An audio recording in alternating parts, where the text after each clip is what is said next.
All right. So, before we talk about your great past history and everything, I'm curious how you like living in LA because I spent most of my 20s and 30s living there, and I was there in May, and it felt pretty good to me to be there for a week in May. How do you like it out there? Well, first, thank you for having me. I'm excited to do this podcast and looking forward to our conversation. So, the funny thing about Los Angeles is I fell in love with it the first time I was here back in the early 90s. I came out here to shoot commercials. A lot of the advertising industry and the commercial production industry spends the winter shooting commercials in Los Angeles because there's no snow on the ground, right? So if Right. you're using commercials year round, and a lot of my friends from the music scene and from Boston punk rock were living out here at the time. Christine McCarthy was out here pursuing her acting career. Jamie Sharappa was out here pursuing his music career. So I had an instant affinity for this city for a lot of reasons. I'm a big fan of film noir. I'm a huge fan of the musical history and the entertainment history of Hollywood. But also, the interesting thing to me growing up a New Englander is in New England, you will always be the child of whoever you are, right? The social mobility is different in New England. My dad was always who his father was. I would always be to some degree who my father was. New England's the last place on earth that they ask a 40-year-old man where you went to college, right? And Los Angeles, for better and for worse, is like capitalism personified. Meaning, did you ever watch Mad Men? I've been saving that one. Someone else just Okay. asked me that recently. I'm saving that. I am going to All right. So, watch the so the whole reason the thing. reason I ask is because one of the twists of Mad Men is Don Draper, the main character, has taken on the persona of somebody who died. He's a fake person, and he builds this huge career. And at some point in his career, he gets found out, and an underling goes to the guy who runs the agency and rats him out, and he thinks he's going to get fired. And the head of the agency looks at this guy who is, a blue blood New Yorker, and thinks he's really got Don Draper. And he looks at the guy and says, a man is who he is in the room. And there is no city more true in America where a man or a woman simply is the person they are in the room, right? How much money you came from or didn't come from doesn't matter. Where you went to school doesn't matter. All that matters is what you bring to that meeting today, that performance today, that show today. And that's one of the things I love about Los Angeles. What part of LA are you living in? I live in Los Feliz. Oh, okay. Yeah. I lived mostly in the valley and the beach, but I worked in Excellent. Hollywood. I worked at A&M Records on Sunset in La Brea, and I worked for Metal Blade, which was on Ventura Boulevard. So, but I wanted to ask you about LA because I was curious. I'm going to go all the way back now. So, All right. you kind of told me where you grew up, and you mentioned, and I'm using your quote, that your parents were 70s hippie academic parents. So where did you grow up, and what was it like growing up in that atmosphere? Sure. So I grew up, my mom was born in Winchester. We lived on the North Shore. After my parents got divorced, we lived in Cambridge, Massachusetts, which is right across the river from Boston, which gave me my Yes. first access, right, to Boston music, all that great stuff. But Cambridge is a very particular place, right? It's Hmm. defined by, you know, Harvard, MIT. My neighborhood was full of Harvard professors, MIT professors, Harvard graduate students, MIT graduate students, especially at a time in the 70s. And that gave a particular coloring to the world, right? And so when I think about being a young punk rocker and you think about rebellion and the rebellion that every kid goes through, it drove two things in my life. First, there was nothing more important to my parents than education, right? So if you're being rebellious with parents like mine, fuck school. That's like the worst thing you can possibly say to your parents, right? It's fuck school. My parents, between the two of them, have 6 degrees. I ended up being a high school dropout over, punk rock and career. I ended up going back to school later, and I recently finished a program at Wharton. So I've learned later in life, post rebellion, how important education is, and especially as a father, I wanted to model that to my son. So I thought it was really important for him to see me go to graduate school as he started his educational journey. But at that point in my life, fuck education was like the most rebellious thing I could say to my parents. The second thing was my parents grew up in the era of Woodstock, right? So if I said I'm growing my hair, I love Crosby, Stills, Nash and Young, I love the Grateful Dead, even I love the Rolling Stones, right? That would probably be accepted. That would be fine. So if that era was about like long hair, I shaved my head. If my parents were worried that maybe I was some sort of neo-right skinhead, which I wasn't, perhaps that wasn't so terrible for my rebellious track, right? My parents were recreational drug users. I remember a moment in time when, a big teenage rebellion fight. And I got to say to my parents, I was straight edge. I got to say to my parents, you're weak. You take drugs. You need drugs as a crutch. You're weak. I don't take drugs. I don't drink alcohol. I go to the gym. I'm strong. I don't believe in anything that you believe in, right? So you just think about like how rebellion Yeah. works in ways. Interesting. When did you like first start listening to music, and what were you listening to when you started? Because you had that influence coming from them. Did they try and drag you into that world, or did you say, "Fuck this, I'm just going to listen to what I want to listen to"? It's interesting. So music was on in my house all the time, but I don't recall my parents as being particular music aficionados, right? It was just more Right. of a soundtrack to that era. And they had reasonable taste. Like, so shockingly, they were Roxy Music albums. If I flipped through the vinyl, they Yeah. were Rolling Stones records, they were Beatles records, they were James Taylor records. I needed to reject a whole lot of that. Um, so music first hit my consciousness, or alternative music first hit my consciousness. I went to a summer camp in rural Maine. That summer camp was disproportionately filled with New York City kids, like actual Manhattan Really? kids. So they had a level of what I would say sophistication that Boston kids probably didn't. And I remember somebody brought an early copy of Cream magazine that was like a punk Oh, issue. yeah. It was like a punk issue. And I'm flipping through and I'm seeing like the Sex Pistols and the Clash and the Ramones. And I just remember it having this unbelievable impact on me. Right. And that's what put that music on my radar. My first personal music love was Aerosmith. Like, Joe Perry was my first icon, but I think the first time I got a thrift store guitar, right, and tried to figure out like, Lord of the Thighs or Seasons of Wither, I was in over my head. I would be incapable of playing that stuff. And then conversely, trying to figure out how to play a Ramones song, I think the first time we got a couple of friends together in the basement to try to bang something out, we're playing a Ramones song in 15 minutes, right? It took my dream and made it accessible. I also have to say, though, going through it, my first love, I'm flying to Vegas this week to see the Aerosmith residency. Oh, And, and I'm super excited about it, right? Because I've gone back and sort of realized that a lot of that music I felt like I needed to reject is actually super high quality. So I'm super excited to see Steven and Joe and those guys do their thing. you mentioned getting a guitar. So did you actually start playing guitar first before you became a bass player? No, I sort of used the term generically. It was probably a bass. I remember sort of coming back from summer camp and begging my parents, right?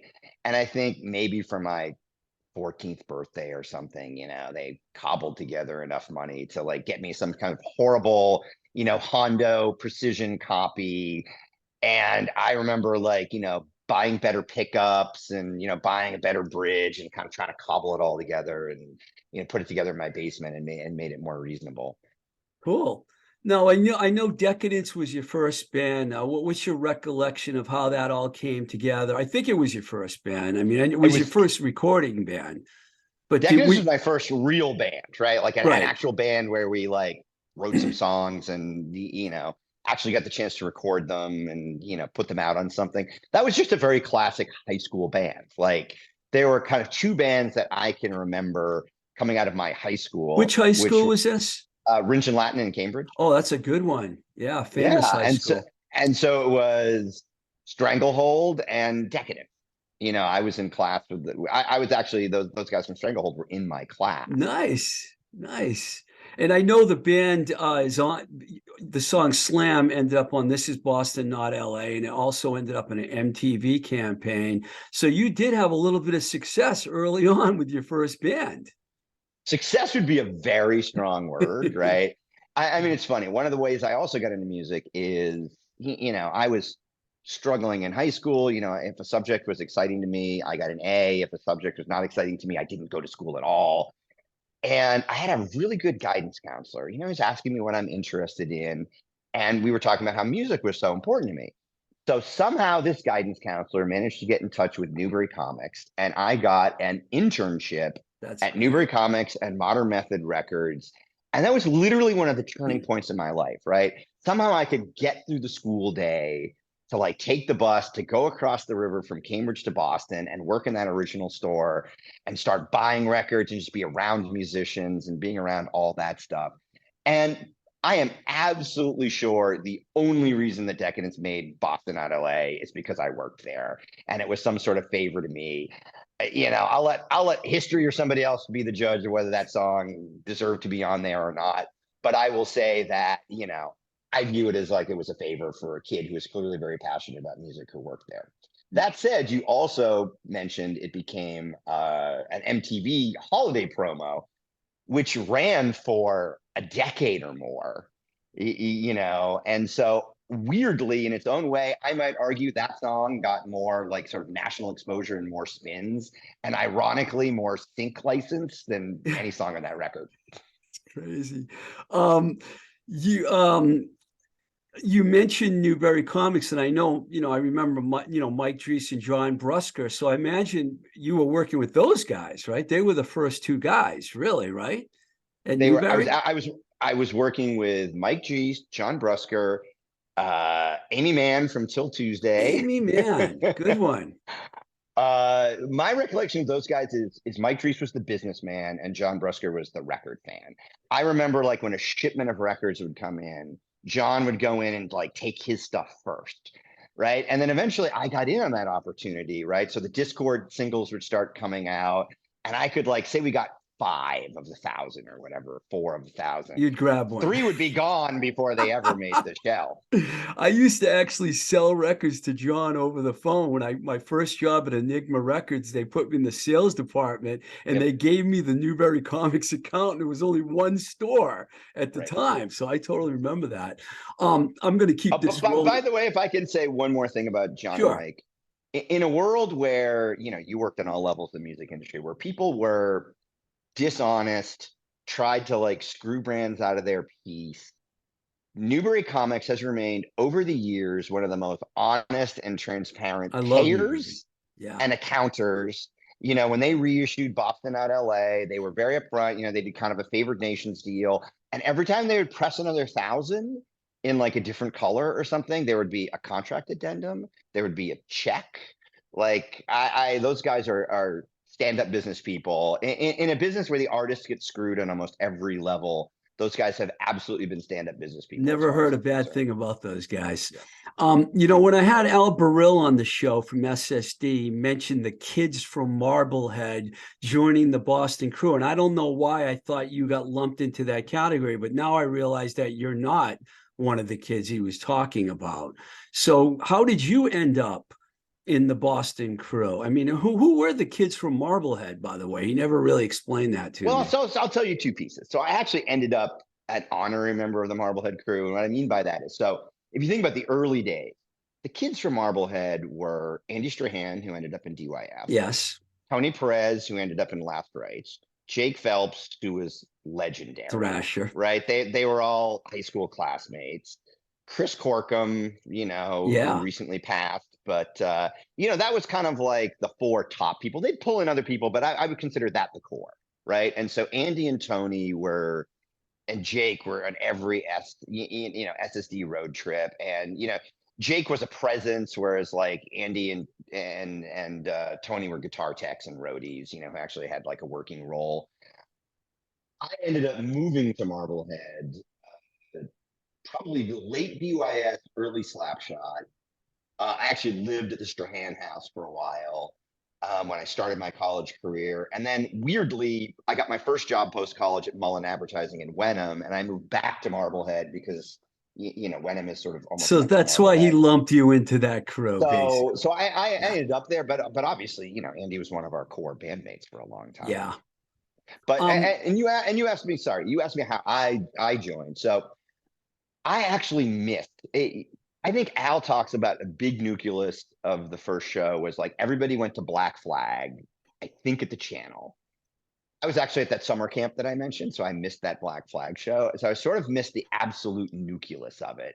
But then I came back, I'm picking up my responsibilities at Newbury Comics and Modern Method, and I meet those guys and I fall in with those guys. And at some point, Al and Jamie would do their thing and they'd throw their 100 flyers on the steps in front of Newbury Comics. And Mike Drees would come over and yell at me and say, pick up those goddamn flyers your friends with a shaved head threw on the street.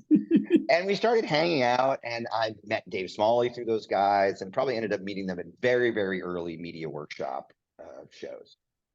so tell me what your whole impression is when you think back about the Boston Crew and what you guys did for the scene, because you guys had a big impact. So here's what I would say. I probably take not just my musical cues in terms of like how to run a business, but a lot of my business cues from like what I learned from Al Burrell. Like Really? I call those early days my street MBA. If you think about Exclaim was almost like a collective, right? So we're trying to figure out how to put out a record, right? We know nothing. There's no internet. I call Al Burrell. Who printed the covers? What did you pay per piece for the cover? Where did you get the record pressed? How much did you pay per pressing? I learned things from Al, which he probably learned from Ian. If you press 2,000 covers and only 1,000 records, that's a cheaper way to get covers, and you have an extra 1,000 covers ready to go, and you press another 1,000 records, and that's cheaper than pressing 1,000 and 1,000. Or what? We learned all these little hacks and all these little tricks that we all learn from each other, right? It's kind of collective knowledge. So I take that, like we learned how to run little businesses, right? Or I also remember something that stuck in my head from Al over those days, which were like he wanted to make every show an event, right? So you think about SSD played Boston once a year, right? You could have played every weekend. And I think Right. that's one of those things where hardcore was different than like the pre-hardcore punk scene where it's about like play every Friday night at Bunratty's or every Friday night at the Rat or whatever. And I think one of the differences between DYS SSD on one hand and like say the FUs on the other, is it sort of felt to us at some point like you could see the FUs any weekend you wanted to. So no big deal. If I don't go this week, I can go see them next week. But if you missed an SSD show, there might not be another SSD show for a year. So that idea of sort of like thinking about things as eventizing things and marketing, I've sort of carried that through to my career today. I don't And I think Al has believe changed much either. I think Al pretty much goes by the same premises the way he does things now. I still am always messaging Al. What do you think of this? What do you think of that? Yeah. He's an incredibly smart guy. He was pursuing an engineering degree during all this. Like, let's not forget that. Right. So Dave's an old friend of mine too. Dave and I hung out in LA when we both lived there, and I helped him get a demo deal for Down by Law when they first started. You and Dave, you're back together now. You probably never stopped being friends. Talk about your relationship with Dave, because I have a tremendous amount of respect for him, all the projects and everything he's done over the years. But it all started with you guys in DYS. It did. I'll say this. I'm not sure Dave gets his due as being like a national American punk rock treasure. And I don't think I'm overstating that at all, right? If you go from what DYS did and then what Dag Nasty did, where Dag Nasty built an entire genre, basically, of music. Like if you go talk to the Blink 182 guys, like their world wouldn't exist without Dag Nasty, right? Then he kind of extends that with All. He does the deal you worked with him on Down by Law. Like who has a larger canon of records and songs across a bigger number of bands, across a bigger number of labels? I think that a lot of that career has been kind of like undervalued. And part of the thing that's important to me as a band member of Dave's and a friend of Dave's is to try to give that body of work the credit that it deserves. I've asked Dave to come on my show several times. He keeps saying he's going to, so I'm hoping I get him on, because I agree with you. I have a high amount of respect for what he's accomplished. And, you mentioned Dag Nasty. I got to work with Dag Nasty the Peter Cortner version of the band, but I still, the Can I Say record is one of the greatest records ever made. I mean, seriously, for that genre. Let's talk about Brotherhood, because it's a true, hardcore classic. And Lee Giordano, I believe, is who you worked with on that record. Talk about that a little bit, and talk about the song Wolfpack, which I think is kind of almost like the theme song for the Boston Crew. If I'm not, I mean, it would be that and Glue, I think, would be the songs you would think were like the song, for the Boston Crew. Am I right or wrong? Again, I'll let sort of history and the world be the judge on that. You never want to you never want to place your own role in musical history. But here's what I'll say about Brotherhood. So again, if you talk about, we're all learning from each other, right? I think Al was on your show talking about when they went to, Radio Beat, that was like the third or fourth try to make that record, or whatever, and they were struggling. So they had kind of already figured that out by the time, it was time to make Brotherhood, and Radio Beat had kind of become the default studio. Slam was recorded at Radio Beat. Kids will have their stay was recorded at Radio Beat. I think a great bulk of Boston out LA was recorded at Radio Beat. And we got to work with Lou, who went on to this incredible sort of sound and engineering career. Looking back, here's what I'll say. We knew nothing, right? We knew nothing about nothing. I will probably say, having worked with a few people, Lou is probably more of an engineer than he is a producer. Right. And what I mean by that is a lot of input into where the microphone's placed and, all that stuff, but not a lot, zero input into songwriting, zero input into arrangement, which was obviously very different when we went on to the second record with, Alan Dawn and New Alliance, November Group, where like for the first time we were actually sort of getting input. They were coming to rehearsals and, giving us input into songs. And then we went on and worked with Mud Rock, who's also kind of legendary. Very legendary, yeah. We first met Mud Rock. He did live sound for DYS in kind of like the metal era. And then Mud Rock produced all the reformed DYS stuff that we did. And again, that's a guy who's got input, right? Right. So I'm not lessening Lou, but if you think about Brotherhood, you've got like a bunch of 15 and 16 and 17-year-olds going into a studio with no idea what they're doing, with kind of zero input, right? The input is like, take one, that fell apart in the end. Can you do it again? Like take two, like somebody was out of tune. We're just trying to figure it out, right? We're totally just trying to figure it out and trying to struggle through like making a record. It's funny. I have two schools of thought. Like one of the things I loved about DIY, and actually what I love about digital music today, is there are no gatekeepers, right? The gatekeeper is gone. Anybody can make a song today and put it on Spotify, for better or for worse. Anybody who could scrape together a couple $1,000s and had this kind of gumption and the drive could do a record back then. We didn't wait for record labels. And again, I think that's the funny thing, right? If you think about the difference between the outlets and say DYS and SSD, is the outlets were kind of like forever waiting for somebody else to pay for their record and waiting for somebody else to make their record and, kind of waiting for their big deal. And I don't mean that in a bad way. That was the traditional model, right? And SSD and DYS, strictly because nobody else was ever going to give us a check and let us make a record. Right. We're making our own records, right? The downside of that is I sort of think like, what would Brotherhood have sounded like if it had been made a year later? Right. Even when I go back and do those songs now, like, again, this is probably kill purists. But when we went out and when we reformed and decided to replay those songs, I started to think about a song like Brotherhood. And we did verse, chorus, end. That's not a song. Why? And when we play Brotherhood now, it's like verse, chorus, breakdown, chorus, exit. That's like much more traditional song structure, right? And I just sort of wonder if somebody had been around to guide us on those steps then, would they have been better records then, or would have lost the energy of the pureness and the rawness? I don't know, but I've sort of gone back and given a few of those songs plastic surgery over time. I'd call minor plastic surgery. They're holding up pretty good over the years, so I got to say. And the irony of what you said is that I actually signed the outlets to Enigma.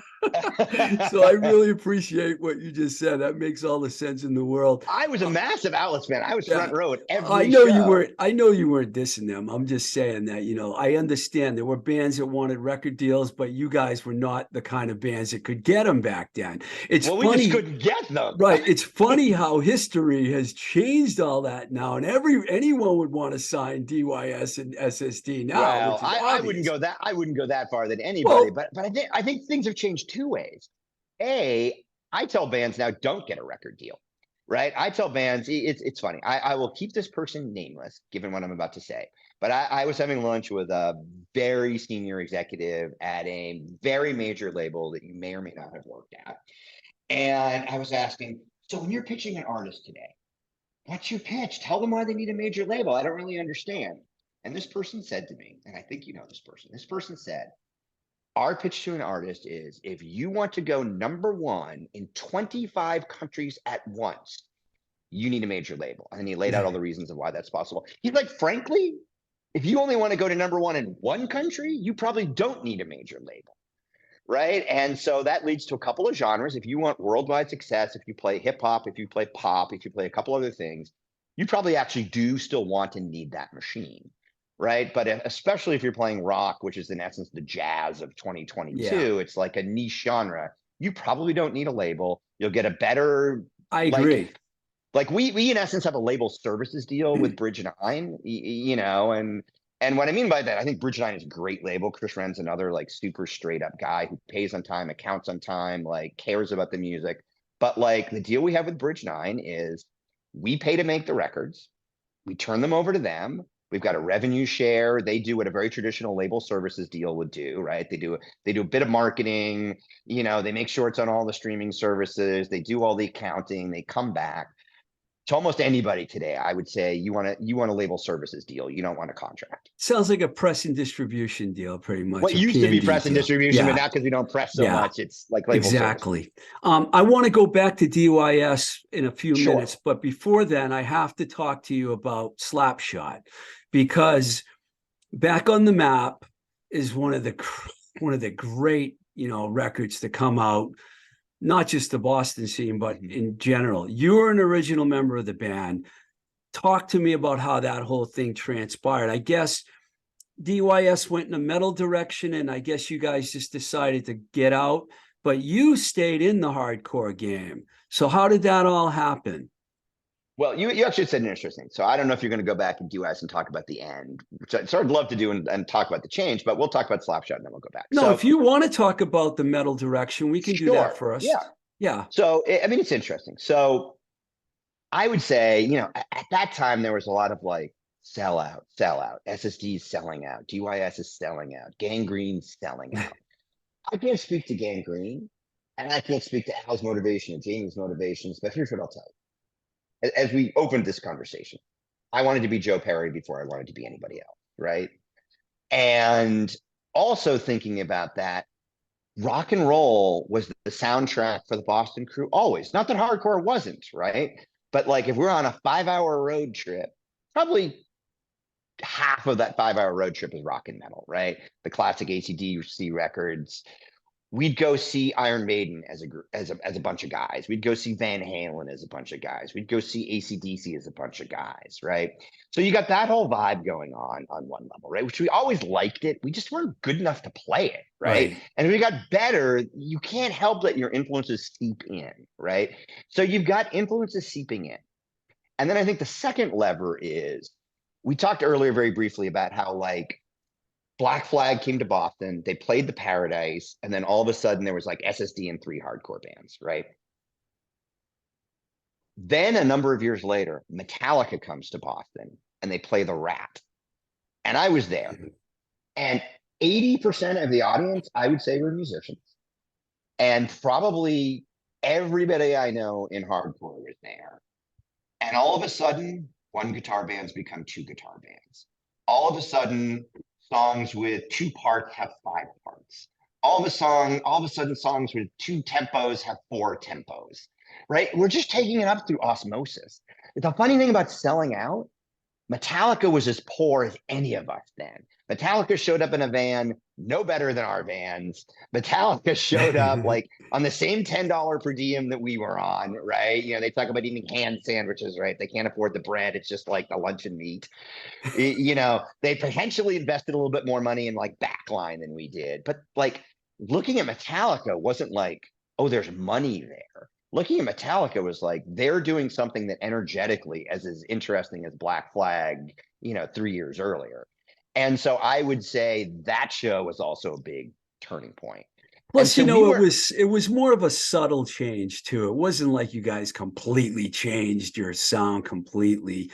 I mean, it did get heavier, but you were heavy before that, yeah, right? I think I mean, you know, Al talks about the benefit of slowing it down. You know, I think we slowed it. I actually think one of also the benefits that we had as DYS is I actually think SSD kind of went from being a hardcore band to what I'd call being a rock and roll band, right?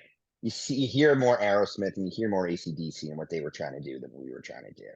We were kind of more in that Iron Maiden, Metallica thing. I actually think that's easier, right? Because there's a particular thing, like, again, I'm a huge SSD fan, but like, there's a swagger and there's a hip shake in like the best of AC/DC or the best of Aerosmith. But like if you go to a show, like every girl's like moving their hips, you know, along and like girls into it. And I don't think they ever like quite got into the pocket like that, right? They were Right. a little stiff. I'm sure we would have been just as bad trying to get into the pocket, but like we're almost going for like math, right? Like we're going in Hmm. a different thing. And like, can you change tempos 3 times on a dime? Is actually kind of easier than like finding the ultimate pocket. And so I think the divergence between what the two of us are doing is again, I think they were, I don't want to speak for them, but they were very much trying to be a rock band from what I can hear. Like Baby Black, right? Is like, uh, uh, uh, and you start to move a little, right? Yeah, yeah, yeah. And we're doing like Metallica, right? We're doing like Right. Four Horsemen. It's like a different thing, You right? guys did do Girls Got Limits, though. You did a cover of that. It was Well, pretty that good. was earlier, but you know, so it was like, so I think we're trying to do something different, but we're also just trying to like expand as musicians. We're trying to like expand our fan base. Right. I get it. I get it. You know, But you, and I think every band just wants to play in front of as many people as they can, right? And I also think what people forget is by the very end of DYF, Chris Foley was our drummer. And we'd actually progressed like another half step from a metal band into like, I have this tape of our last Paradise show, which was supposed to be like a showcase for Elektra Records. And Chris Foley's on drums, who gives it like a much more straightforward rock thing than like Dave Collins did. And I was listening to that recently with Mike Gitter, and I was like, we're a full-on rock band here, like even like another step beyond the record. And then, you know, whatever. Now we're 18 and we're trying to figure out what we're doing. And we're like, I just think we're in a little over our head, you know? And I think Dave and I are trying to push it as far as we can. And I think Ross and Andy are trying to be more musically pure. And there's just this divergence between like, we got to this point where like, we can't agree on a song, right? Like if those guys bring a song to the table, like it's a little bit of math metal for Dave and I. And if Dave and I bring in a song, like it's a little bit of like, oh, that's too commercial. And it just kind of ran its course, right? interesting. And and so I'm living in Marblehead and I'm doing whatever kind of horrible day jobs you have to do to like be a musician. I haven't gone back to school yet. And I'm missing it, right? I'm missing. I mean, it's like being in a marriage or like being in a big family or like being in a gang. I'm missing all that stuff. And, you know, I'd sort of gone out on a rock note. I didn't think I was going to go back to hardcore. And I can't remember if it was like Steve Verstein who reached out to me first or Jack, but they were like, hey, we're putting this like hardcore band together. We're trying to go back to original hardcore. Are you interested? And I missed being in a band more than I was like motivated by the musical mission of Slapshot. And the other interesting thing that was actually kind of fun is like there was a lot of weight on Dave and I to kind of carry DYS, right? Like Dave and I carried DYS, right? We were like the Joe and Steven or like the, you know, Vince and Nikki or whatever. There was a lot of pressure and you got to make the decisions and you got to fight with people over the decision. I was a side person in Slapshot. I was the last person in the original lineup. Slapshot was always Jack's concept, Jack's vision. Jack wrote the songs. there was something nice at that time about being in the band and not have to make the decisions. Like I just showed up and played bass. I never really got to know Jack Choke, same guy very well, but I do know Mark and Steven fairly well. Really nice guys. I mean, that was a bunch of, The best guys, yeah, the sweetest guys. And that's the funny thing, right? If you think about, this whole Slapshot persona was almost based on like the whole idea of a heel from it was wrestling, right? scary. It was Yeah, scary, but it but was like these, Jack's like literally like yeah, he's trying to be like a wrestling heel, right? And Mark McKay was like the opposite of that, like yeah, absolutely the nicest guy, right? And Steve's a good guy, and like Jack's hitting us all with hockey sticks on stage and making us bleed and making himself bleed and like threatening people, and I could just sort of see nice guy Mark McKay cringe behind the drum set, but like Jack is a master of branding, right? And he built this Slapshot thing that's carried on for yeah, it has. 35 years and is bigger than it ever was before, right? And If you you go look played at, the reunion show that they just did I played the recently. very end of the reunion shows, which was great. And I want to thank Jack and Ryan Packer for this because it was like, I hadn't played music since the pandemic. And Jack had this idea for the reunion shows, which is a sort of a surprise encore at the end of the set for the original lineup to come out and play. There's always, are we going to do one song? Are we going to do three songs? Are we going to do four songs? We ended up doing four songs. It was the easiest gig of my life, right? And I mean that in the best way, right? Like I practiced songs at home like 20 times, like learned them. We flew into Boston. We did one rehearsal, right? Because it's only four songs. And I got to come out to a fully pumped audience of a packed venue who were there to see that band. It was like all love with a bunch of guys I like, no pressure. It was like the best of all worlds. Like the back line was dialed in. I literally just got to stand on stage, relive a piece of my musical past to a very appreciative audience with a bunch of guys that I really liked, and then fly home. Yeah. And then, going back, I know that after the Slapshot thing, you decided to go to school and everything. And I'm going to really fast forward because I was at the Gallery East show when DYS reformed. You guys were like fantastic, by the way. It was that whole show was just, for me, it was such a thrill, man, to see all those bands. Um, so once that happened, you had no idea the band was going to reform. What happened? It just naturally, organically came back together, and you guys said, you know what? Let's keep doing this. Is that Well, what it's happened? it's a funny thing. So I didn't think we were ever going to reform, and I actually didn't think there was an audience for it. I didn't think people were interested, and so we got approached to do the Galleries reunion. And I'll tell you why I said yes, which might sound like a funny reason. There was no HD video back then, right? There's a couple of single camera shoots, standard definition of DYS. I almost did it for the ephemera, right? Like there literally was I no love that footage. word. And so I said, like, six camera HD shoot? Like, I get to relive a moment of my past. I totally just thought it was a one and done.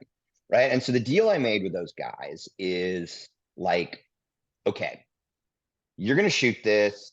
I'm going to own the footage. I'm going to give you a gratis license back. I didn't work in the music business like you, but I ran a big piece of Guitar Hero for a long time. So I learned just enough about like big time music business from all those Guitar You Hero knew how to deals. make a deal. I know how to make it. So, so in essence, I ended up owning that footage. We licensed it back to the movie free. I really just wanted the footage. I wanted the footage, and I wanted, like, this is my high school reunion I never had. And I hadn't been on stage for 20 years, so I took it really seriously. I flew to Boston to rehearse, I think, 9 times. Wow. We took it very seriously. I mean, you saw it. We brought the back line, right? Yeah. I think DYS was playing through like six Marshall heads, six Marshall cabs, two full SVTs. You know, I'm totally insecure about being on stage. So we hire the Tremeni brothers to like, stage us. And, those guys like work with Alice Cooper, those guys, I was like, I need pros, right? So our idea is we're going to surround ourselves with pros. That's how I do things in life, right? So I felt like we had the support we needed. I think we played a great show. You did. And so Dickie Barrett came up to us after the show and said, hey, that was pretty good. You want to open for us at the hometown throwdown? And now I'm thinking like, oh, that's 20. We've gone from like 1,100 people to now 2,500 people. I'm down for that. And then the Dropkick Murphys are like, you want to do the St. Patrick's thing, same stage. right? And then we're like, hey, well, what can we do with it? And it turned into almost every summer in Europe for like 7 to 10 shows. We tried to play as many of the major festivals as we could. We never got to play punk rock bowling. I'd still like to come up and do punk rock bowling and check that off the list. But we did like Black and Blue, Sound and Fury, South by Southwest, Hyper, Grozrock, Rebellion, Resurrection. And it was just like super fun to go do that. And I was doing this, Dave and I have kind of corporate jobs.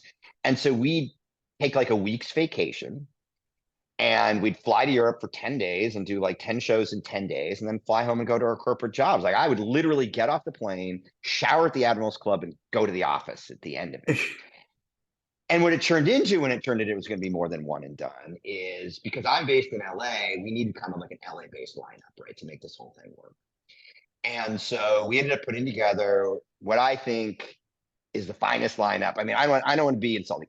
I think every person that played in DYS is supremely talented in different ways. Dave Collins is supremely talented. Andy Strahan's supremely talented. Ross Luongo is supremely talented.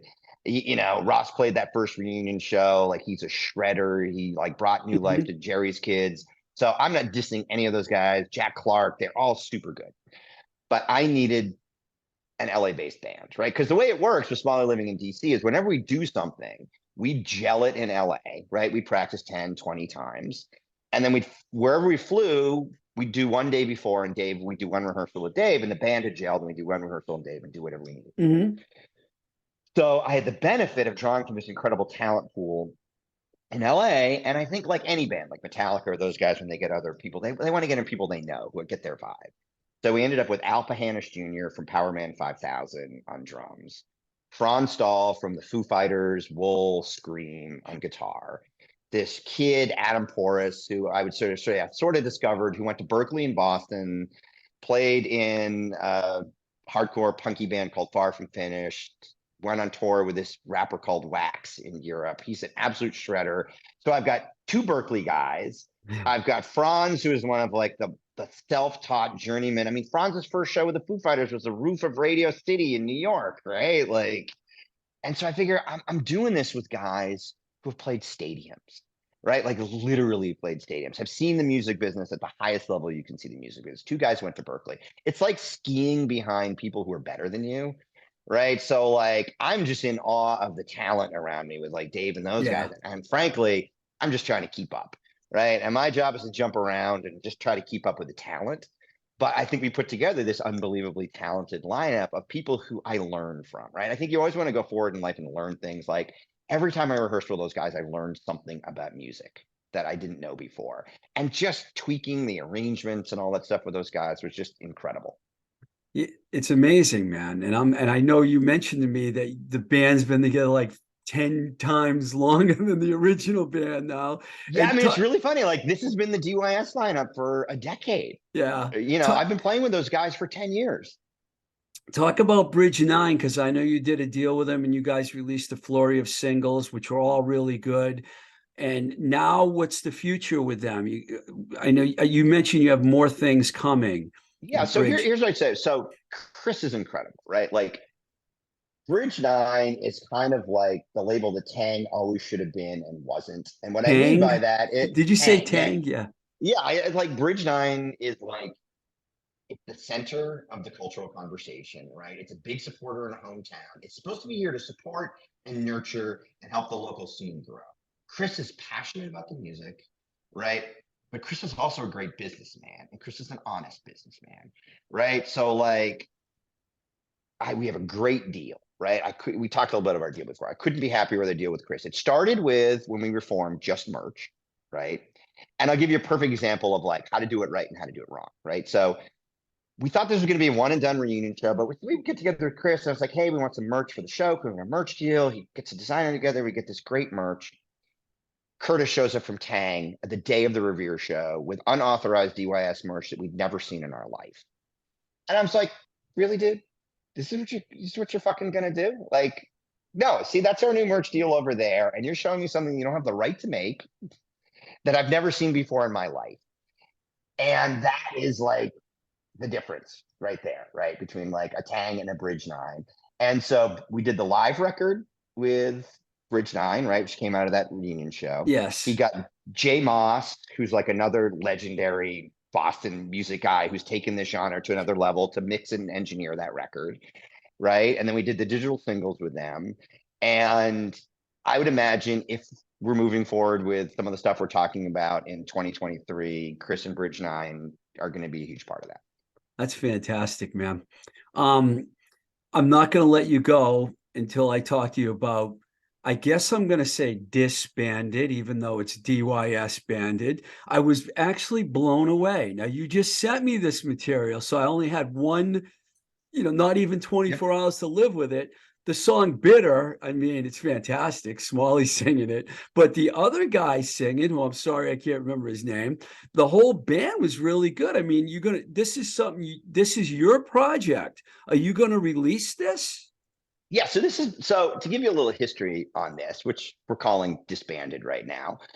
So as we talked about, I'd always been a huge fan of rock and roll, hard rock. Yeah, it's not a hardcore record. It's not hardcore at all. I don't say it's not even a punk record, right? So if you but think about it's like aggressive though. It's pretty aggressive. But if you would ask me like the arcs of DYS, like DYS was a hardcore band, DYS is a metal band, and I'd say post reunion, I would call DYS a punk rock and roll band. I don't know if you would agree or disagree, right? But sort of punk rock and roll with That's digital good. singles. Yeah. It's kind of like all of our, it's a little hardcore, it's a little rock and roll, it's a little punk rock, whatever. All of our influences.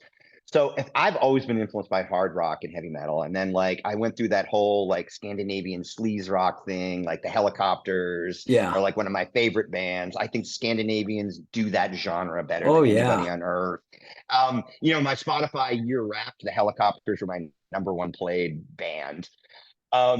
And then you think about what happened in LA in the turn of millennium with like the Buck Cherries of the world, like that kind of rock and roll never changes. And I know all the Buck Cherry guys. We have the same tattooist. My tattooist was an American Pearl. I've always had a love for sort of like that Sunset Strip sleaze rock where the New York Dolls meets Motley Crue meets AC/DC. It's probably my historical sweet spot. So the basic tracks of what you heard go way back to, you got a bunch of Boston guys living in LA who came up in a punk world but are steeped in the Sunset Strip mythology, right? So I call it like kind of like LA hard rock played with a punk energy. And we kind of did the basic tracks and then things sat on a shelf for a long time and too long. And during the pandemic, I'm sitting in my house, I want things to do, there's nothing musical going on, you can't play shows. I decided to pull that out and rework it, re-record a bunch of stuff. And so it is Alpa Hannes, which is where I met him actually before DYS.